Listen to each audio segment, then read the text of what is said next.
Happy New Year to you from EmpowerU. I'm Dan Regenold.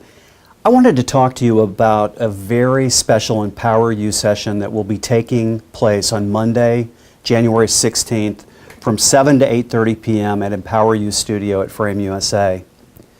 At that time, we're going to celebrate Martin Luther King Day by taking a look at what is surely his most famous speech, the I Have a Dream speech.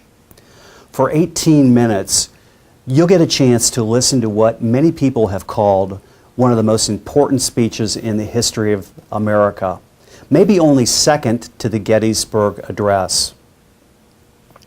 When you watch Martin Luther King looking across a sea of people facing the Washington Monument with his back to Abraham Lincoln, you just can't help but be caught up in the moment. I learned more about King 2 years ago when I visited Washington, D.C. I'd always been a big fan, but while I was out walking in the city, trying to get my steps in, I ran across the new memorial to King built 6 years ago. When I looked up at that huge statue of Martin Luther King, I was taken back by the enormity of the man, by the enormity of his work, by his big ideas. The key message in his speech is that all people are created equal. And although it wasn't the case in America at the time, King felt it must be the case for the future, which he argued so persuasively for. Join us to watch the speech in full. Then we'll be greeted by 5 guest speakers who will give us their reflections on what the speech means and what we can take from it going forward. You'll meet Warren Davidson, the new congressman from Butler County, who replaced John Boehner.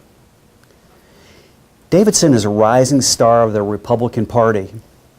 Magg will also join us. He's an important Ohio House member since 2008 on several key state House committees. So will Thaddeus Hoffmeister, a Wyoming resident and Democrat, who's a professor of law at the University of Dayton. He's an interesting guy. And Thaddeus also directs the University of Dayton Criminal Law Clinic, where his students represent indigent clients. Jeffry Pastor, a candidate for Cincinnati City Council, will be here, as well as our friend Christopher Smitherman, who will give us a personal reflection on King. Time permitting, we hope to hear from you in the audience too. It's a new year. I urge you to open your mind to a fresh start, fresh ideas, a new path going forward. I can't think of any better way to let freedom ring than to empower you.